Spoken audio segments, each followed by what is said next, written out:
Assalamualaikum warahmatullahi wabarakatuh. Tabi pun, apa kabarnya hari ini? Alhamdulillah jika anak-anak sehat semua. Baiklah, sebelum kita memulai pelajaran hari ini, marilah kita berdoa menurut agama dan kepercayaan masing-masing. Berdoa dimulai.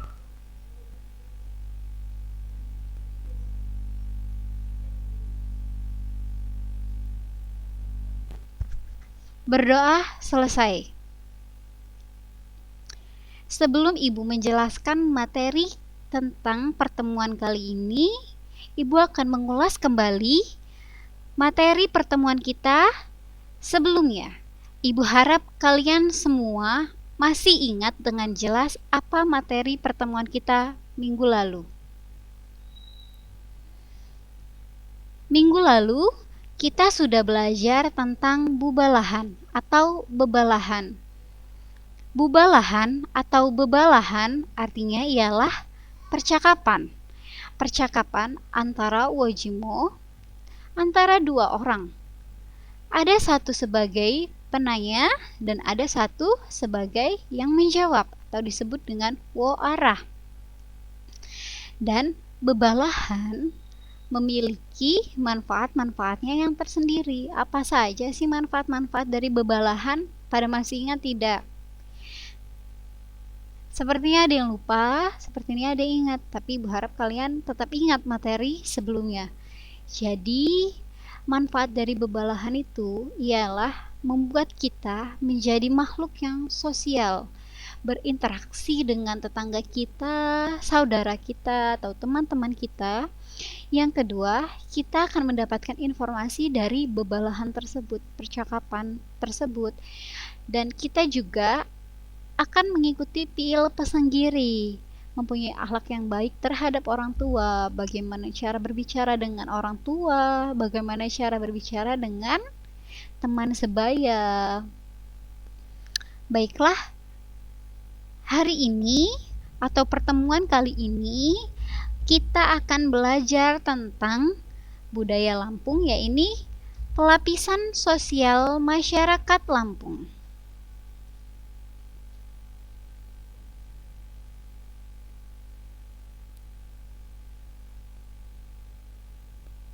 Memahami pelapisan sosial masyarakat Lampung. Masyarakat Lampung yang beradat saibatin dalam pelapisan sosial seperti halnya pada daerah lain memiliki dua tingkatan. Apa saja sih tingkatan itu?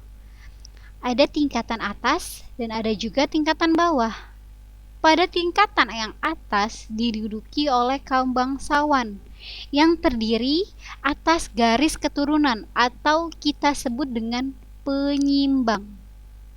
Apa tadi penyimbang?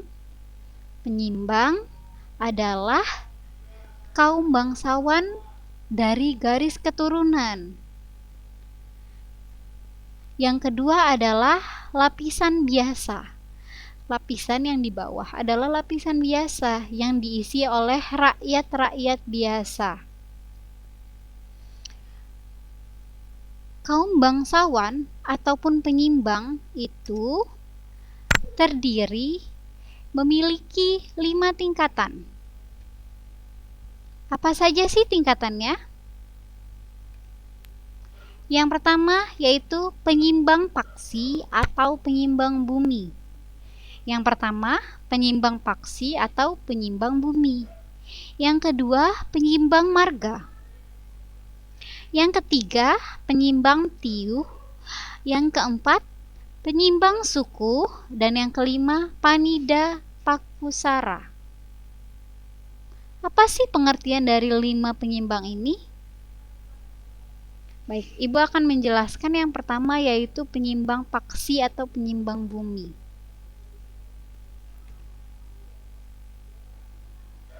Penyimbang paksi atau penyimbang bumi, penyimbang ini adalah sastra sosial yang tertinggi.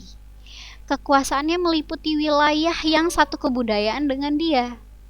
Jadi penyimbang penyimbang paksi atau penyimbang bumi ini sastranya yang paling tinggi di antara penyimbang-penyimbang yang lain. Dalam adat Lampung, penyimbang tersebut menggunakan gelar pangeran. Pangeran biasanya disebut pangeran, paksi, atau sultan. Biasanya kalau kita mendengarkan orang yang kita sebut dengan pangeran, paksi, atau sultan, berarti dia memiliki gelar yang tertinggi atau sastra yang tinggi, penyimbang yang tertinggi. Pada saat acara adat atau upacara adat, mereka menggunakan payung gubir.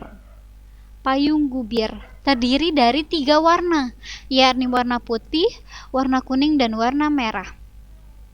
Mereka juga biasanya menggunakan selempang pada bahu kanan.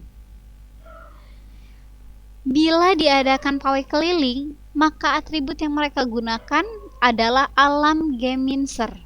Apa sih alam geminser? Alam geminser ini merupakan tanda agar mereka tidak kepanasan. Jadi mereka diberikan tenda tersendiri agar mereka tidak kepanasan.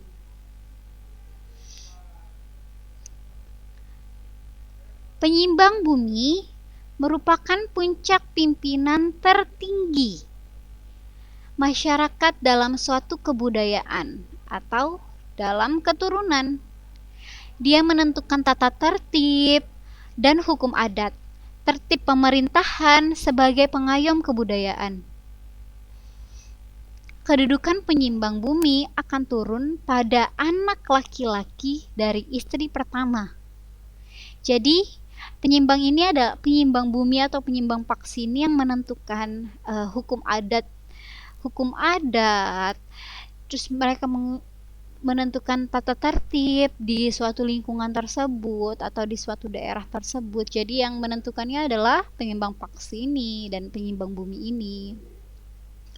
Jadi yang mendapatkan gelar penyimbang paksi atau penyimbang bumi ini bisa diturunkan lagi ke anaknya, yaitu anak pertama laki-laki dari istrinya yang pertama. Siapa tahu istrinya punya banyak, ya enggak? Yang kedua yaitu penyimbang marga. Apa sih penyimbang marga itu? Penyimbang marga adalah pimpinan yang membawahi beberapa desa yang warganya satu marga dengannya. Penyimbang marga ini menduduki sastra sosial yang kedua. Artinya, penyimbang marga ini di bawah penyimbang paksi atau penyimbang bumi. Dalam adat, penyimbang marga menggunakan gelar dalom. Jadi jika kita mendengar seseorang dipanggil dengan nama dalom, bisa jadi dia adalah salah satu penyimbang marga. Di upacara adat, biasanya penyimbang marga ini menggunakan payung berwarna kuning. Berbeda dengan penyimbang paksi tadi, jika penyimbang paksi tadi menggunakan 3 warna payung, ya ini kuning, merah, dan putih. Penyimbang marga hanya menggunakan 1 payung, ya ini payung yang berwarna kuning. Dan di upacara adat, penyimbang marga menggunakan selempang berwarna kuning di bahu kanannya. Yang ketiga yaitu penyimbang tiuh. Apa sih penyimbang tiuh ini?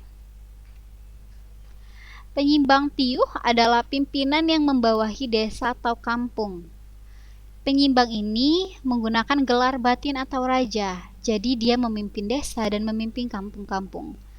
Biasanya jika kalian mendengar seorang dipanggil raja, bisa jadi dia adalah penyimbang tiuh batin. Dan kekuasaannya hanya meliputi kampung saja, dia tidak setinggi penyimbang paksi atau penyimbang marga. Yang keempat adalah penyimbang suku. Penyimbang suku ini kekuasaannya mengatur kelompoknya saja.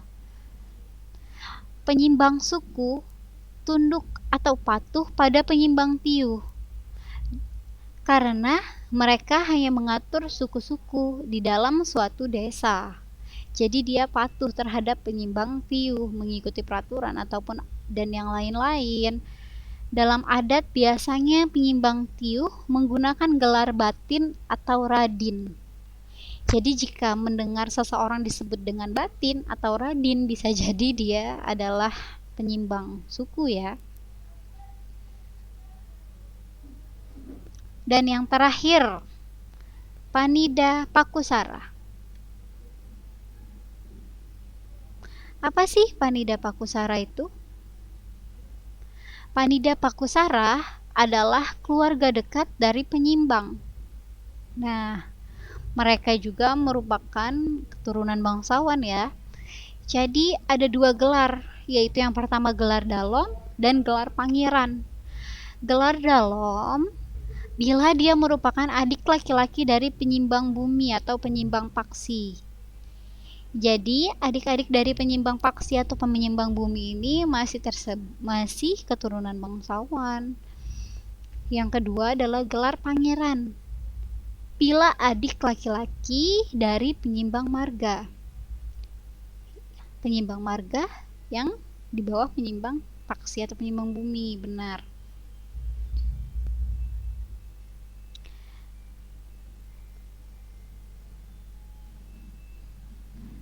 Selain 5 golongan tersebut, maka disebut dengan rakyat biasa.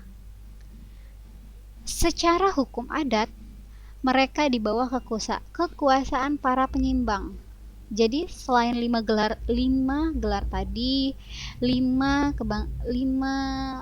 kebangsaan tadi seperti penyimbang marga, penyimbang paksi atau bumi, penyimbang Tiuh, penyimbang suku, Panida tadi adalah rakyat biasa.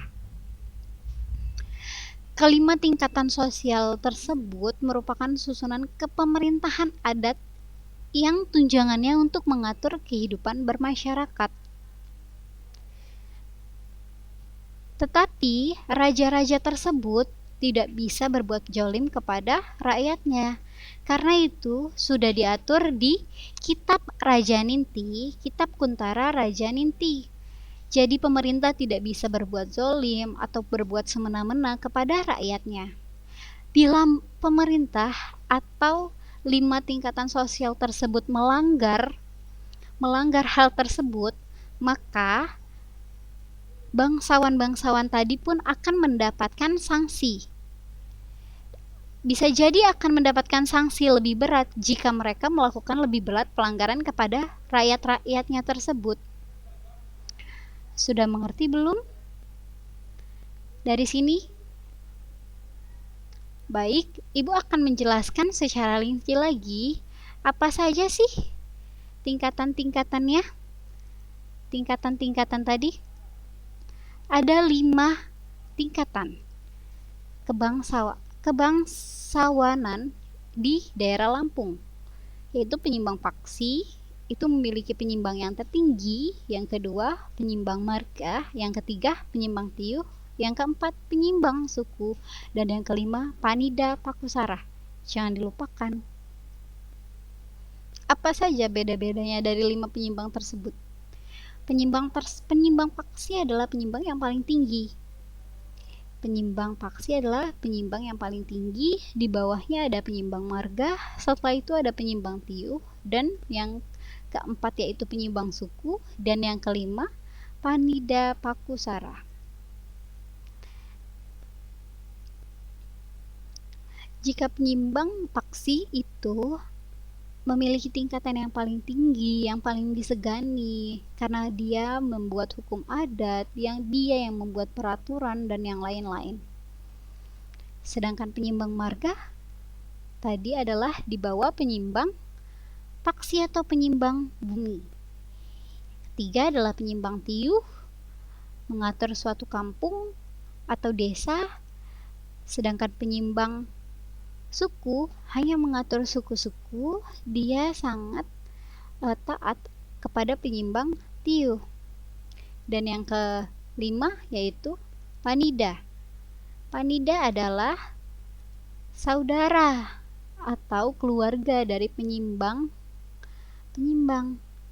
seperti penyimbang bumi, penyimbang marga.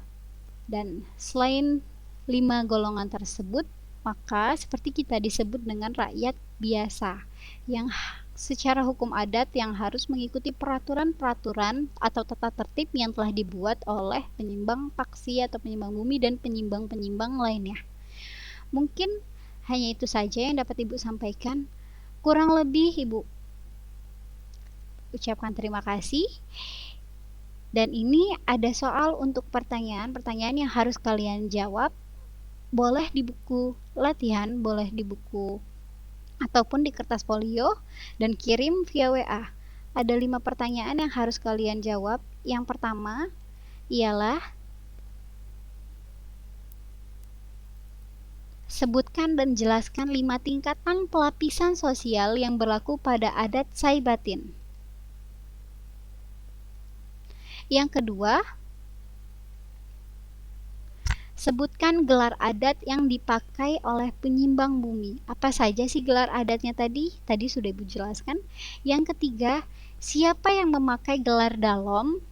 Dan yang keempat, sebutkan 3 warna yang dipakai penyimbang paksi. Dan yang kelima, siapakah yang disebut dengan pandai paku sara? Hanya itu saja yang dapat Ibu sampaikan. Semoga kalian mengerti apa yang kita pelajari hari ini. Akhir kata, wabillahi taufiq wal hidayah. Wassalamualaikum warahmatullahi wabarakatuh. Jangan lupa untuk tonton terus channel YouTube kita. Jangan lupa untuk like, comment, and share. Yang belum subscribe dan hidupkan tombol notifikasinya agar kalian tidak terlambat untuk pelajaran-pelajaran selanjutnya. Terima kasih sebelumnya.